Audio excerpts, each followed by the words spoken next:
Hello friends, स्वागतम जनाइছোঁ देশী two বিদেশী চেনেললৈ। আৰু আজি মই বনাবলৈ লৈছোঁ সয়াবিন মঞ্চুৰিয়ান। ইয়াৰ বাবে লৈ লৈছোঁ মই দুটা ডাঙৰ সাইজৰ পিয়াজ এনেদৰে কাটি লৈছোঁ আৰু এটা ৰঙা কেপচিকাম এনেদৰে কাটি লৈছোঁ। লগতে লৈছোঁ এটা সেউজীয়া কেপচিকাম আৰু লৈছোঁ এটা মিডিয়াম সাইজৰ বিলাহীটো মই এনেদৰে কাটি লৈছোঁ আৰু লৈছোঁ আদা, নহৰু আৰু জলকীয়া মই ৰঙা জলকীয়াও লৈছোঁ আৰু সেউজীয়া জলকীয়াও লৈছোঁ। জলকীয়াখিনি মই সৰু সৰুকৈ কাটি লৈছোঁ, তেনেদৰে আদা নহৰুখিনিও সৰু সৰুকৈ কাটি লৈছোঁ। জলকীয়াখিনি অপচনেল হয়, নিদিলেও কোনো কথা নাই। মই সোৱাদ অনুসৰি এনেদৰে লৈ লৈছোঁ। আৰু লৈছোঁ মই সৰু চামুচেৰে 3 চামুচ দৈখিনি মোৰ ঘৰতে বনোৱা।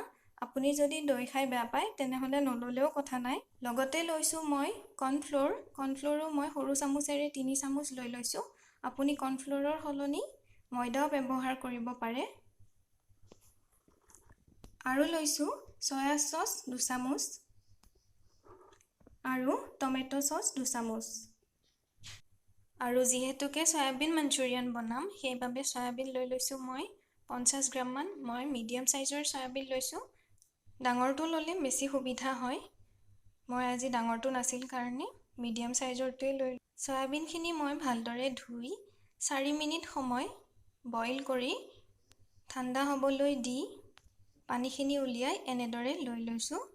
এতিয়া মই ইয়াত অকণমান নিমখ দি দিছোঁ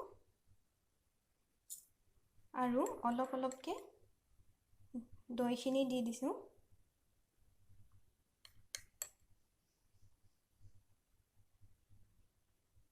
আৰু অকণমান কৰ্ণফ্ল'ৰখিনি দি দিছোঁ। গোটেইখিনি মই একেলগে দি নলওঁ, কাৰণ পিছত বেছিও হ'ব পাৰে আৰু কমো হ'ব পাৰে। কম হ'লে মই আৰু অকণমান লৈ ল'ম। এইখিনি এতিয়া ভালদৰে মিক্স কৰি লওঁ। মই দৈ আৰু কৰ্ণফ্ল'ৰ গোটেইখিনিয়ে দি দিলোঁ আৰু এতিয়া মই ইয়াত অকণমান ৰেড চিলি পাউডাৰ দি দিছোঁ আৰু এইখিনি এতিয়া গোটেইখিনি ধুনীয়াকৈ মিক্স কৰি ল'ম। এইখিনি এতিয়া মোৰ ৰেডি হৈ গ'ল। এতিয়া মই গেছত সৰু কেৰাহী এটা পাতি লৈছোঁ। কেৰাহীটো মোৰ অকণমান গৰম হৈ গৈছে। এতিয়া ইয়াত মই ৰিফাইন তেল অকণমান দি দিছোঁ।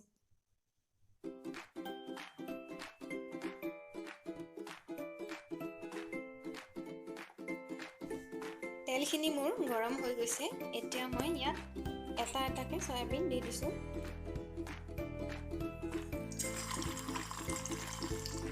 আপুনি গোটেইখিনি একেলগেও দিব পাৰে, কিন্তু এইখিনি লাগি যোৱাৰ চান্স থাকে, সেইকাৰণে এটা এটাকৈ দি দিলে বেছি সুবিধা হ'ব। আৰু গেছটো মই মিডিয়াম টু হাই ফ্লেমতে ৰাখিছোঁ, কাৰণ এইখিনি বেছি সময় নাভাজে।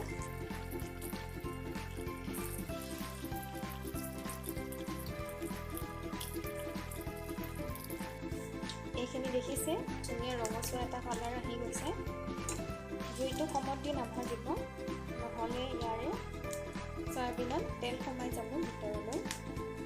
এইখিনি মোৰ এতিয়া ধুনীয়া ৰঙচুৱা হৈ গৈছে আৰু এইখিনি মই প্লেট এখনত নমাই ৰাখি দিছোঁ।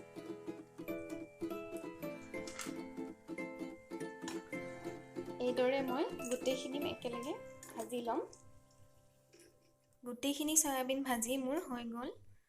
দেখিবলৈ পাইছে, খুব ধুনীয়া ৰঙচুৱাকৈ মই ভাজি লৈছোঁ। আপুনিও এনেদৰে ভাজি ল'ব। আৰু এতিয়া মই গেছত পেন এখন পাতি লৈছোঁ আৰু পেনখন মোৰ প্ৰায় গৰম হৈ গৈছে। এতিয়া মই ইয়াত দি দিছোঁ অকণমান ৰিফাইন তেল।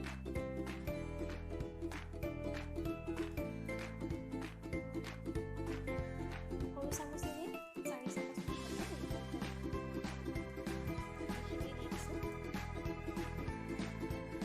গেছটো মই হাই ফ্লেমতে ৰাখিছোঁ আৰু বাকী গোটেইখিনি প্ৰচেছ মই হাই ফ্লেমতে কৰিম। আপুনিও হাই ফ্লেমতে কৰিব, তেতিয়া খাবলৈ ধুনীয়া সোৱাদ হয়।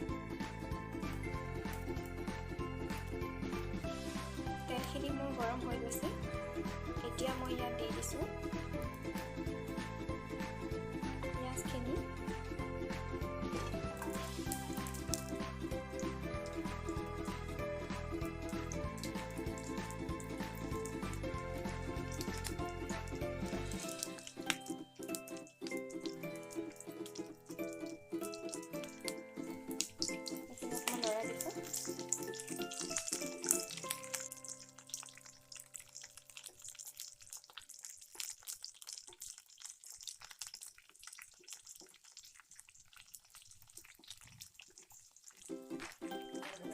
মই ইয়াত দি দিছোঁ কেপচিকামখিনি।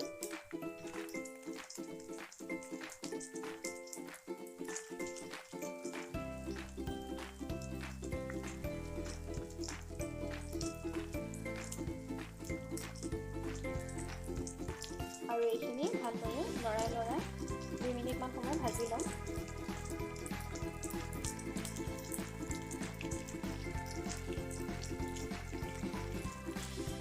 দুই মিনিট সময় ভাজি হৈ গ'ল আৰু এতিয়া মই ইয়াত নিমখ এড কৰি দিছোঁ।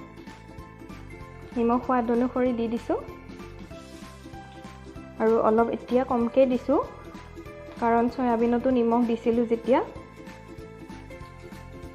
এইখিনি এতিয়া ভালদৰে অকণমান লৰাই দিছোঁ। গেছটো হাই ফ্লেমতে ৰাখিব যাতে চয়াবিন মঞ্চুৰিয়ানৰ সোৱাদটো খুব ধুনীয়াকৈ ল'ব পাৰে। এতিয়া মই ইয়াত আদা, নহৰু আৰু জলকীয়াখিনি এড কৰি দিম।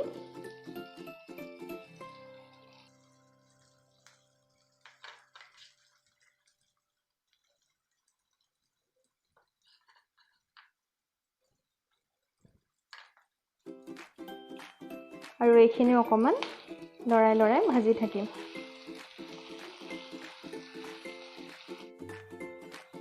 এইখিনি মই আকৌ 2 মিনিটমান সময় ভালদৰে ভাজি ল'লোঁ আৰু এতিয়া মই ইয়াত অকণমান হালধি পাউডাৰ দি দিছোঁ।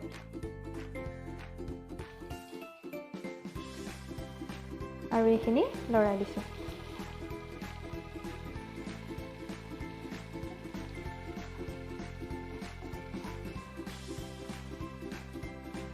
আৰু এতিয়া মই ইয়াত বিলাহীখিনি এড কৰি দিম।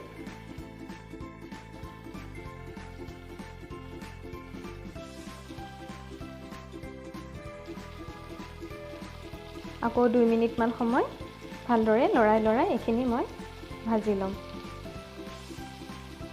যাতে বিলাহীখিনি টেঙা টেষ্টটো ইয়াত আহি যায়।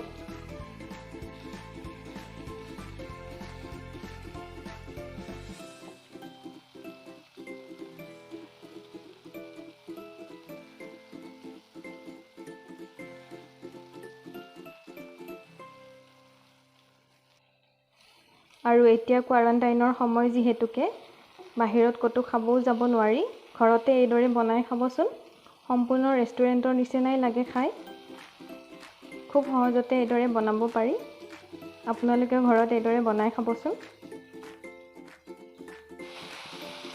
এইখিনি মোৰ ভাজি হৈ গ'ল আৰু এতিয়া মই ইয়াত চয়া চচখিনি এড কৰি দিছোঁ।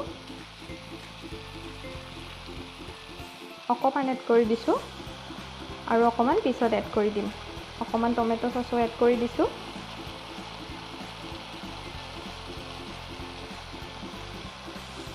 আৰু এইখিনি ভালদৰে লৰাই দিছোঁ।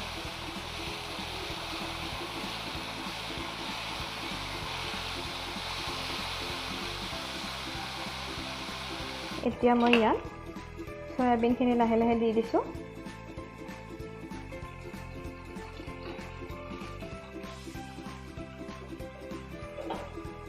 আকৌ মই বাকী থকা চয়া চচখিনি দি দিছোঁ ইয়াত।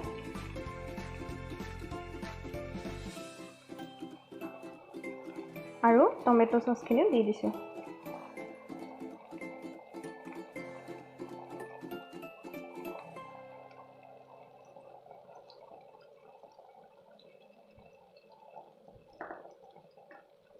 আৰু এইখিনি এতিয়া ভালদৰে লৰাই দিম।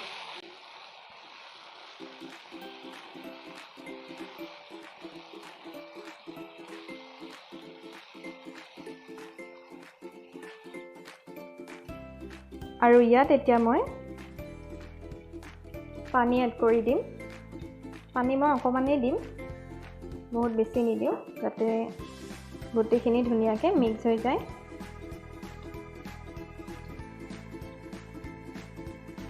পাঁচ মিনিট সময় মই পেনখনতে এনেদৰে ৰাখি দিছোঁ, যাতে পানীখিনি কমি যায়। এইখিনি মোৰ এতিয়া হৈ গ'ল। মই পেনখনৰ পৰা বেলেগ প্লেট এখনত নমাই ৰাখি দিম। আৰু দেখিবলৈ পাইছে, দেখাটো ইমান ধুনীয়া হৈছে। আৰু যদি আপুনি ইয়াতকৈ বেছি কালাৰ বিচাৰে, তেনেহ'লে চয়াবিনখিনি মেৰিনেট কৰাৰ সময়ত অকণমান ৰেড ফুড কালাৰ ব্যৱহাৰ কৰিব। মই ফুড কালাৰ ব্যৱহাৰ কৰা নাই, সেইবাবে ৰংটো এনেকুৱা হৈছে।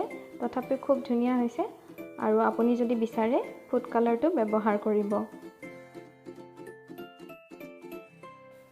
মই এইদৰে প্লেট এখনত ৰাখি দিলোঁ।